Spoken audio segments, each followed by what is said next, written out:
વસ્તુની ઊંચાઈ HO HI એટલે પ્રતિબિંબની ઊંચાઈ, HO એટલે વસ્તુની ઊંચાઈ, HI એટલે કોની ઊંચાઈ? પ્રતિબિંબની ઊંચાઈ. અંતર્ગોળ અરીસો આપણે ધ્યાનમાં લઈએ તો અંતર્ગોળ અરીસાવાળી શું આવશે? જો જે આકૃતિ બનાવવાની છે અને આકૃતિ બનાવતી વખતે એટલું યાદ રાખવાનું, પેન્સિલ કે ફૂટપટ્ટીનો ઉપયોગ કરવાનો નથી. કારણ કે પરીક્ષામાં તમે પેન્સિલ ફૂટપટ્ટીનો ઉપયોગ કરવા જશો તેમાં ટાઈમ વધારે બગડશે. એટલે અમુક ટેકનિક હું તમને બતાવું છું જેનાથી આકૃતિ સરળતાથી અને ઝડપથી દોરી જશે. સૌથી પહેલા મુખ્ય અક્ષ બનાવી દેવાનો, પછી અંતર્ગોળ અરીસો છે એટલે આ રીતે અંતર્ગોળ અરીસો બનાવી દેવાનો. એટલું યાદ રાખવાનું કે નાના દર્પણમુખ વાળા અરીસા બનાવશો ને તેની વક્રતા ઓછી રાખવાની. પછી ઘણા લોકો શું કરે કે અરીસો આ રીતે બનાવે. આપણે છે ને કે અડધો ગોળો કાપીને અરીસો નથી બનાવ્યો, ગોળાનો નાનો ભાગ જ કાપેલો છે એટલું યાદ રાખવાનું. એટલે એની વક્રતા કેવી આવશે? ઓછી આવશે. અરીસાનું ધ્રુવ બતાવી દેવાનું અહીંયા P, અને એટલું સમજી લેવાનું કે શરૂઆતમાં મુખ્ય કેન્દ્ર F અને વક્રતા કેન્દ્ર C આપણે બતાવતા નથી. અત્યારે એની નિશાની કરી દઈએ, અહીંયા C હશે અને અહીંયા શું હશે? F. ચલો આપણે નામ લખી દઈએ છીએ અત્યારે C અને અહીંયા શું આવશે? F. રેખીય વસ્તુ મૂકીએ છીએ. રેખીય વસ્તુની ઊંચાઈ કેટલી છે? HO હાઈટ ઓફ ઓબ્જેક્ટ અને એનું પ્રતિબિંબ એટલે પ્રતિબિંબની ઊંચાઈ એટલે શું આવશે? Height of image. એટલે હવે જો અહીંયા છે ને આ રીતે મુખ્ય અક્ષ ઉપર કોઈ વસ્તુ મૂકી દઈએ, અહીંયા વસ્તુ મૂકી દઈએ. આ રેખીય વસ્તુ છે. કઈ વસ્તુ છે? રેખીય વસ્તુ છે. અને આ વસ્તુ કેવી રીતે મૂકવાની છે કે જે મુખ્ય અક્ષ છે ને એ મુખ્ય અક્ષને લંબરૂપે, આ મુખ્ય અક્ષને લંબરૂપે આ વસ્તુ મૂકવાની છે. હવે તમે સમજી લો કે જે રેખીય વસ્તુ છે એને નામ શું આપી દઈશું આપણે? AB. અને એની જે ઊંચાઈ છે ઊંચાઈ આપણે લખેલી છે HO. આ જે માપ છે એ ઊંચાઈ કેટલી છે? HO. આનું પ્રતિબિંબ શોધવું છે. અરીસો કયો આપેલો? અંતર્ગોળ. બે કિરણો ધ્યાનમાં લેવાના. કેટલા કિરણો ધ્યાનમાં લેવાના? બે કિરણો. પહેલું કિરણ આપણે કામ કરીએ. જો પહેલું કિરણ છે ને એ મુખ્ય અક્ષને કેવું લઈએ? સમાંતર. આ રીતે મુખ્ય અક્ષને સમાંતર કિરણ લઈએ. હવે એનું પરાવર્તન પામ્યા પછી એ કિરણ ક્યાંથી જતું હશે? તો F માંથી જતું હશે. એટલે આ કિરણ એ કામ લઈ લઈએ. પહેલું એક કિરણ. બીજું કિરણ આપણે એક આમાંથી નીકળતું એક કિરણ છે, બીજું કિરણ લઈએ. એક કિરણ જો પહેલું કિરણ છે ને A થી લઈને અહીંયા નામ આપી દઈએ M. M થી F પછી આગળ જશે. બીજું કિરણ લઈએ, A માંથી નીકળે, અહીંયા P ઉપર આપાત થાય અને પરાવર્તન પામશે. હવે જો આ ખૂણો ધારી લો કે થીટા છે અને આ જે મુખ્ય અક્ષ છે એ લંબ જેવું કામ કરશે અને લંબ સાથે જે કિરણ થીટા કોણ બનાવે એનું પરાવર્તન થીટા કોણ થશે. હવે એનું પરાવર્તન કોણ કેટલા કોણ થશે? થીટા કોણ. આ રીતે હવે જે બંને કિરણો એકબીજાને છેદે છે એ જગ્યાએ હવે એ કિરણ આવે છે ક્યાંથી? જો એ કિરણ ક્યાંથી આવે? A માંથી આવે. એટલે એ જે પ્રતિબિંબ આપશે એ A નું પ્રતિબિંબ આપશે, A'. અને B નું પ્રતિબિંબ શોધવાનું હોય તો B નું પ્રતિબિંબ શોધવા માટે સિમ્પલ કોન્સેપ્ટ છે કે A' માંથી મુખ્ય અક્ષ ઉપર આપણે લંબ બનાવીશું તો એ આપણને B નું પ્રતિબિંબ આવશે, B'. અથવા તમે એવું વિચારી શકો છો કે B માંથી નીકળતું જે કિરણ છે સીધે સીધું જશે, P આગળ પરાવર્તન પામે પછી સીધે સીધું પાછું આવશે અને અહીંયા આપણે લંબ લઈને એનું પ્રતિબિંબ B' બનાવી દીધું છે. હવે જે નામ છે પહેલા એ નામ આપી દઈએ. નામની અંદર શરૂઆત અહીંયાથી કરીએ. આ જે AB છે ને AB એટલે વસ્તુનું અહીંયાથી જો સમજી લેજો બરાબર ધ્યાનથી. અરીસાથી અંતર આ વસ્તુ અંદર શું આવશે? U આવશે. અત્યારે આપણે સંજ્ઞા પદ્ધતિનો ઉપયોગ કરતા નથી, ખાલી નામ જ બતાવીએ છીએ. વસ્તુ અંદર પહેલું જે લખેલું છે ને એ આવશે. બીજા નંબરમાં અહીંયા c છે. હવે c થી આપણે જે માપ લખવું હોય કે c થી અરીસા સુધીનું જે અંતર છે અને નામ શું આપી દઈશું વક્રતા ત્રિજ્યા r. હજી આગળ જઈએ તો જે પ્રતિબિંબ મળે છે પ્રતિબિંબનું અરીસાથી અંતર કેટલું થશે v જેટલું થશે અને જે મુખ્ય કેન્દ્ર છે એ મુખ્ય કેન્દ્ર f નું અરીસાથી અંતર કેટલું થશે કેન્દ્ર લંબાઈ f જેટલી. સંજ્ઞા પદ્ધતિ પ્રમાણે નામની વાત કરીએ તો એ નામમાં શું આવશે બરાબર ધ્યાન આપજો. અત્યારે આપણે વસ્તુ અંદર કેટલું લખીશું bp એટલે જે bp આવશે એ bp ના બદલે સંજ્ઞા પદ્ધતિનો ઉપયોગ કરીએ. આપાત કિરણની બાજુ જાય છે ડાબેથી જમણે આ આપાત કિરણની દિશા છે. આપાત કિરણની દિશા છે તો p થી આપાત કિરણની વિરુદ્ધ દિશાના જે અંતરો આવશે એ કેવા આવશે માઈનસ અને એની દિશાના જે અંતરો આવશે કેવા આવશે પ્લસ. એટલે અહીંયા જમણી બાજુ કોઈ અંતર માપવાના નથી એટલે પ્લસ અંતરો આવશે અને બધા અંતર કેવા આવશે માઈનસ. પહેલા u ની વાત કરીએ એટલે bp તો bp બરાબર કેટલા આવશે -u.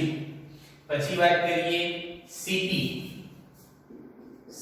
તો cp બરાબર કેટલા આવશે cp બરાબર કેટલા આવશે -r આવશે. પછી વાત કરીએ b'p તો b'p ચલો b'p બરાબર કેટલા આવશે -v. અને કેન્દ્ર લંબાઈ f માટે વાત કરીએ તો fp તો fp બરાબર કેટલા આવશે -f. હજી આગળ જઈએ eb બરાબર મુખ્ય અક્ષની ઉપરની ઊંચાઈ મુખ્ય અક્ષની ઉપરની તો મુખ્ય અક્ષની ઉપરની ઊંચાઈ કેવી આવશે પ્લસ. અને આ છે ને ads bds મુખ્ય અક્ષ ક્યાં છે નીચે છે ઉપર પ્લસ હોય નીચે શું આવશે માઈનસ હોય એટલે ads bds બરાબર શું આવશે માઈનસ માં hi. આ રીતે નામ છે. હવે થોડી ભૂમિતિનો ઉપયોગ કરવાનો છે. કિરણ પ્રકાશ શાસ્ત્ર રે ઓપ્ટિક્સ જીઓમેટ્રિકલ ઓપ્ટિક્સ ભૂમિતિ ઉપર આધારિત ચેપ્ટર છે. હવે આપણે જે u v અને f વચ્ચેનો સંબંધ તારવવાનો છે એમાં સીધું લોજિક જો સમજો તમે. બે ત્રિકોણ ધ્યાનમાં લઈએ. એક ત્રિકોણ કઈક લઈએ કે a' b' આ રીતે ત્રિકોણ છે.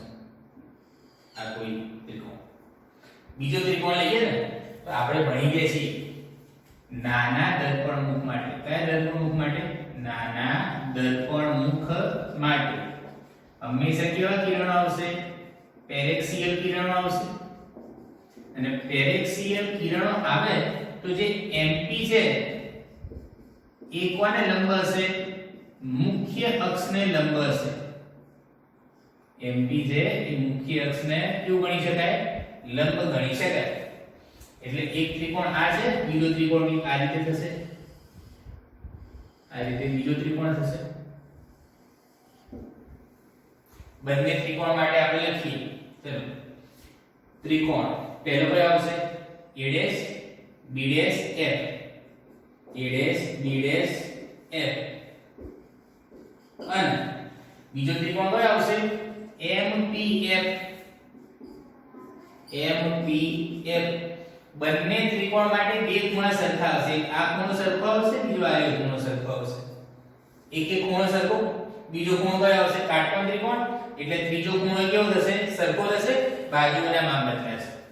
એટલે અત્યારે બંને ત્રિકોણ માટે ત્રણે ત્રણ ખૂણાઓ સરખા હોય તો એમને અનુરૂપ બાજુઓનો ગુણોત્તર સરખો થાય. અથવા બંને ત્રિકોણો છે આપણે કહી શકીએ કે બંને ત્રિકોણો કેવા છે સમરૂપ ત્રિકોણો છે. સમરૂપ ત્રિકોણ હોય તો અનુરૂપ બાજુઓનો ગુણોત્તર સરખો થશે. હવે અનુરૂપ બાજુ કઈ કઈ આવશે જો અહીંયા છે ને a' b' લઈએ. હવે a' b' લઈએ તો એને અનુરૂપ બાજુ કઈ આવશે mp. a' b' એને અનુરૂપ બાજુ કઈ આવશે mp. પછી લઈએ b'f બરાબર ધ્યાન આપજો. b'f લઈએ આ બાજુ લઈએ ને b'f તો પછી એના માટે અનુરૂપ બાજુ કઈ આવશે fp. ત્રીજી બાજુ લઈએ a'f તો એને અનુરૂપ બાજુ કઈ આવશે mm. આ ત્રીજી બાજુનું કોઈ કામ છે ને, કારણ કે એ ખાલી કિરણ માટે છે, એ કોઈ અંતર નથી આપતો આપણને. એટલે હવે બંને બાજુ માટે ચાલો એક બાજુ લઈએ a' b' એને અનુરૂપ કઈ બાજુ આવશે mp a' b' अपन શું આવશે mp ઇઝ ઇક્વલ ટુ બીજી બાજુ કઈ આવશે b' એને અનુરૂપ બીજા ત્રિકોણ માટે શું આવશે fp બીજા ત્રિકોણ માટે શું આવશે fp. તો આમને આમ લેવા દઈએ. પછી હજી આગળ જઈએ. હજી બીજા બે ત્રિકોણ ધ્યાનમાં લેવાના. એ કયા કયા ત્રિકોણ ધ્યાનથી તમે જુઓ. એક ત્રિકોણ છે ને અહીંયા આપણે પહેલેથી બનાવી દીધો છે a થી b પછી b થી ક્યાં સુધી આવશે p સુધી a b p આ ત્રિકોણ જો ધ્યાનથી જોઈ લો a b p આ રીતે ત્રિકોણ છે. બીજો ત્રિકોણ છે એ નીચેનો a' b' p. તો અહીંયા નામ લખું ત્રિકોણ ABP અને બીજો ત્રિકોણ કયો લેવાનો a' b' p. ત્રિકોણ a' b' p. આ બંને ત્રિકોણો પાછળ સમજાવવાની જરૂર છે અને આકૃતિ ઉપરથી સ્પષ્ટ છે કે બંને ત્રિકોણો કેવા છે સમરૂપ. આ બંને ત્રિકોણ સમરૂપ હશે તો એના માટે અનુરૂપ બાજુઓનો ગુણોત્તર આની જેમ જ લઈ ચલો. અહીંયાથી શરૂઆત કરીએ a' b' લઈએ ને તો અહીંયા શું આવશે ab. એટલે અહીંયા લખું છું કે a' b' अपन અહીંયા શું આવશે ab a' b' upon ab. અને અહીંયા લઈએ b' p અહીંયા લઈએ b' p તો અહીંયા શું આવશે b થી p. અહીંયા શું આવશે b થી p a' b' પછી ab અને બરાબર કરીને સામે b' p તો બીજા ત્રિકોણ માટે શું આવશે bp. એટલે આપણને બે સમીકરણ મળે છે. હવે તમે સમજો કે અહીંયા a' b' અહીંયા પણ a' b' ના છેદમાં શું છે mp અને અહીંયા a' b' ના છેદમાં શું છે ab. આકૃતિ બરાબર ધ્યાનથી જુઓ તો આ જે AB છે ને AB એ AB કોના જેટલું થાય MP જેટલું થાય. એટલે AB અને MP બંને સરખાઈ દઈએ. AB અને MP AB બરાબર શું આવશે MP. હવે MP અને AB બંને સરખા હોય તો બંનેની ડાબી બાજુ સરખી થઈ ગઈ તો આ બંને સમીકરણ માટે ચલો નામ આપી દો સમીકરણ 1 અને સમીકરણ 2. બંને સમીકરણ માટે જમણી બાજુઓ સરખી થશે.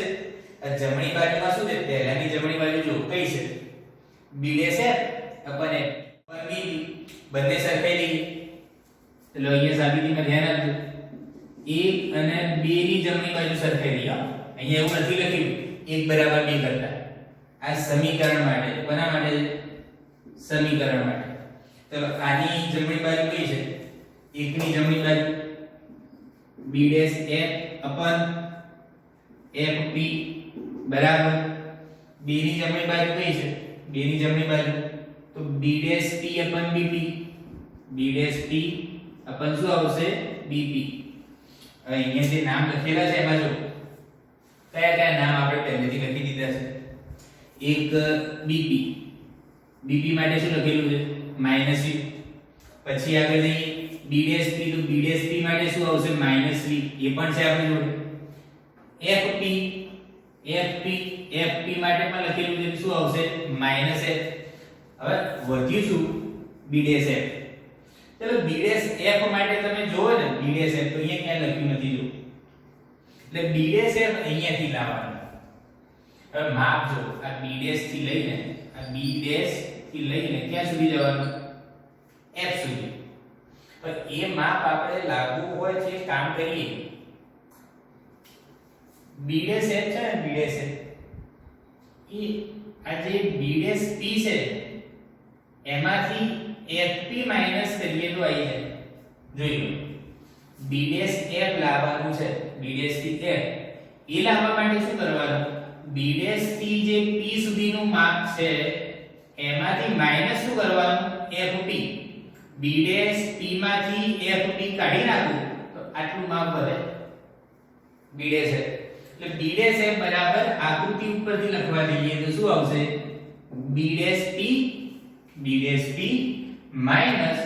p minus fp upon fp is equal to b' p upon શું આવશે b. હવે આ જે સમીકરણ છે એમાં ઉપર જઈએ તો બધી કિંમતો સંજ્ઞા પદ્ધતિ અનુસાર આપણે મૂકી દઈએ. આ સંજ્ઞા પદ્ધતિ અનુસાર આપણે મૂકીએ તો શું થશે b' બરાબર કેટલા છે -v b' બરાબર -v ચલો લખી દીધું -v પછી માઈનસ ચલો માઈનસ fp બરાબર કેટલા છે માઈનસ a એટલે કૌંસમાં લખું છું માઈનસ a એટલું યાદ રાખવાનું આ ચેપ્ટર ની અંદર પ્લસ માઈનસ જે સંજ્ઞાઓ છે એ સંજ્ઞા બરાબર ધ્યાનમાં રાખવાની છે કોઈ પણ પ્રકારની ઉતાવળ કરવાની નથી અને આ ચેપ્ટરમાં વધારે ને વધારે પ્રેક્ટિસ જરૂરી છે તમે વિડિયો લેક્ચર જોતા હોય ત્યારે નોટ અને પેન લઈને બેસવાનું જેમ જેમ લેક્ચર આગળ વધે છે એમ એમ તમારે નોટમાં પ્રેક્ટિસ કરતા રહેવાની છે ત્યારે તમને આવડશે એમને વિડિયો લેક્ચર જોશો તો કોઈ ફાયદો થશે નહીં તમારે શીખવાનું છે તૈયાર તમારે કરવાનું છે એટલે જો b' p આ માઈનસ લખ્યું પછી fp એટલે શું આવે માઈનસ a ફરીથી ભાગાકારમાં fp છે તો ફરીથી માઈનસ માં શું આવશે f આવશે -v માઈનસ a ભાગાકારમાં fp કેટલા જોડ -a બરાબર આગળ જઈએ આ b' શું છે b' છે -c ચલો અહીંયા લખી દો -c bp શું છે bp તો bp આવશે -c હવે સાદુરૂપ આપણે આપીએ તો સાદુરૂપની અંદર શું થશે જો સીધું લોજિક છે જમણી બાજુ -v એટલે જમણી બાજુ તો માઈનસ માઈનસ કેન્સલ પ્લસ થઈ જશે હવે આ બાજુ તો ઉપરથી કંઈક -v અને માઈનસ માઈનસ પ્લસ f થશે નીચે પાછું માઈનસ માં f છે એટલે આપણે એક કામ કરીએ કે ઉપરથી માઈનસ કોમન લઈ લઈએ જો ઉપરથી માઈનસ શું લઈએ કોમન માઈનસ કોમન લઈએ જો બરાબર ધ્યાન આપજો એટલે વચ્ચે શું અહીંયા v માઈનસ f ભાગાકારમાં શું આવશે -a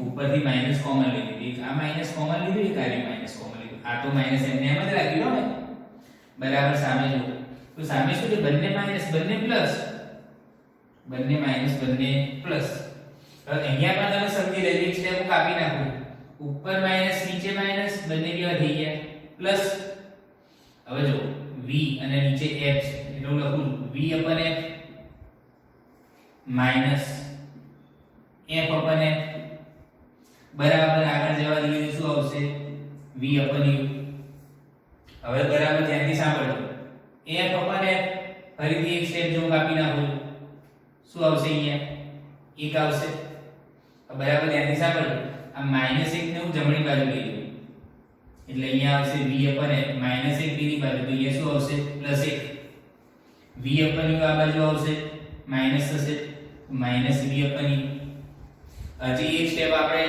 લઈ લઈએ ડાયરેક્ટ કોમન તો આ બંને બાજુ કેટલા કોમન નીકળે હોય v એટલે જો v કોમન લઈ લઉં છું અહીંયા કૌંસ કરી દઉં છું અને જે v લખેલું છે ને એ v ના બદલે શું કરી દઉં છું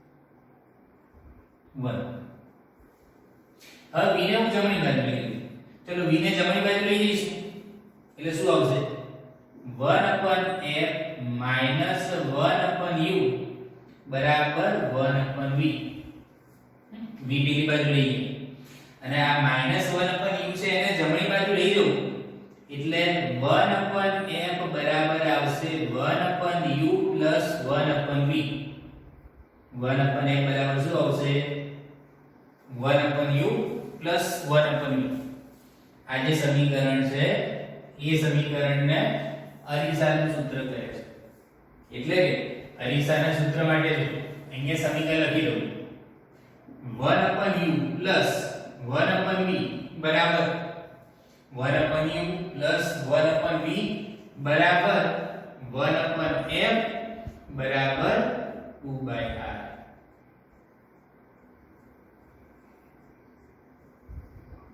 આ સમીકરણ છે અરીસાનું સૂત્ર. એટલે આઈયુપી થિયરી બોર્ડની પરીક્ષા માટે આનું આ સમીકરણ અંતર્ગો અરીસાના બદલે બહિર્ગો અરીસો લઈને પણ સાબિત કરી શકાય, પણ બુકમાં આપેલું નથી એટલે થિયરી તૈયાર કરવાની કોઈ જરૂર નથી. અરીસાના સમીકરણ પછી આપણે જોવાનું છે રેખીય મોટવણી. ચલો આ તમે લખી દીધું છે, હું આગળ જવા દઉં.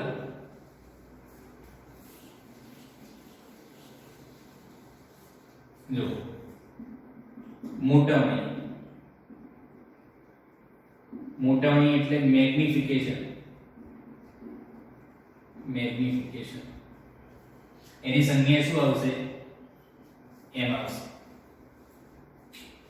મોટવણી માટે અલગ અલગ પ્રકારની મોટવણી આવે છે, પણ અત્યારે જે સૂત્ર સાબિત કરવાનું છે એ સૂત્ર છે રેખીય મોટવણી માટે. રેખીય મોટવણી, લિનિયર મેગ્નિફિકેશન. લિનિયર મેગ્નિફિકેશન છે, રેખીય મોટવણી છે. તો રેખીય મોટવણી માટે શું થશે? એનું જે ઇક્વેશન છે, ઇક્વેશન શું આવશે? પ્રતિબિંબની ઊંચાઈ, પ્રતિબિંબની ઊંચાઈ ભાગાકારમાં શું આવશે?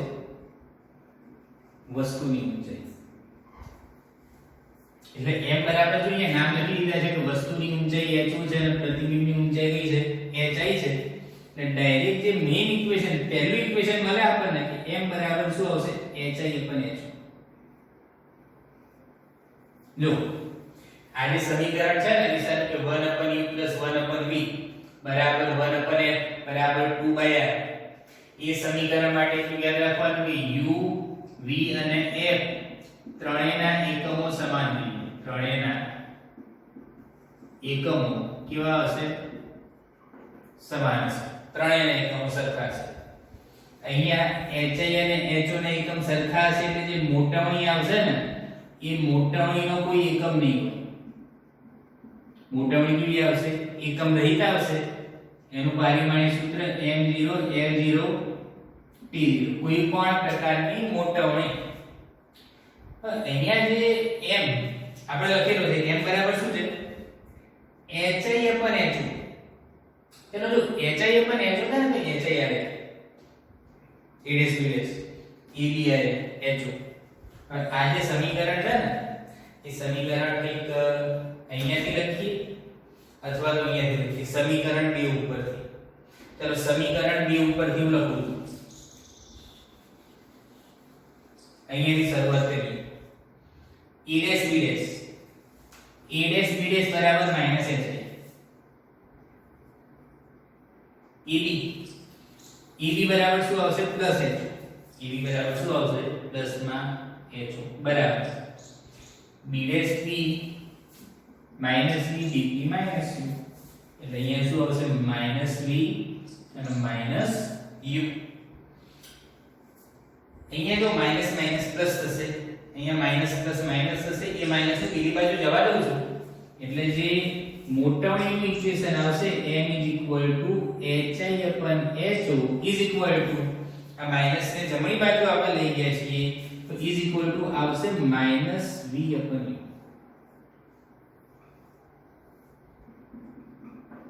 m માટે એટલે m બરાબર hi/ho બરાબર માઈનસ માં v એટલે પ્રતિબિંબ અંતર ભાગાકારમાં શું આવશે?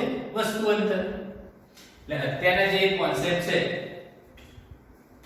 એ કોન્સેપ્ટ માટે એક તો આગળ આપણે ભણી ગયા પ્રતિબિંબ બનાવવા માટેના નિયમો. સૌથી પહેલા તો આ લેક્ચરમાં સંજ્ઞા પદ્ધતિ, એના પછી પ્રતિબિંબ બનાવવા માટેના નિયમો, પછીની જે થિયરી છે કે અરીસાનું સૂત્ર મેળવો. એ અરીસાનું સૂત્ર આવશે 1/u + 1/v. બહુ સહેલા સૂત્ર છે. બરાબર 1/h બરાબર શું આવશે? 2/r. અને આગળ જાવ તો મોટવણી માટે સિમ્પલ ઇક્વેશન છે કે પ્રતિબિંબની ઊંચાઈ ભાગાકારમાં વસ્તુની ઊંચાઈ બરાબર આવશે -v/u. આ બધા નામ લખેલા છે. થિયરી લખવા બેસો તમે પરીક્ષાની અંદર એટલે ધ્યાન રાખવાનું કે આવા જે નાના નાના મુદ્દા છે એ મેં લખ્યું છે કે નાના દર્પણમુખ માટે પેરેક્સિયલ કિરણો છે અને એના માટે જે MP છે એ મુખ્ય અક્ષને હંમેશા લંબ આવે. આવા નાના નાના મુદ્દા ડિટેલમાં લખવા પડે. આખું વાક્ય પૂરું નહીં કરો તો ચાલશે. એટલે આટલે સુધી તૈયારી કરજો. આના પછીના લેક્ચરમાં આપણે જોઈશું કે વસ્તુ કયા કયા અંતરે મૂકીએ છીએ, પ્રતિબિંબ કયા કયા અંતરે મળે છે, મોટાઈમાં શું ફેરફાર થાય છે, પ્રતિબિંબનો પ્રકાર કેવો છે, એ બધી આપણે ચર્ચા કરીશું. Okay, all the best.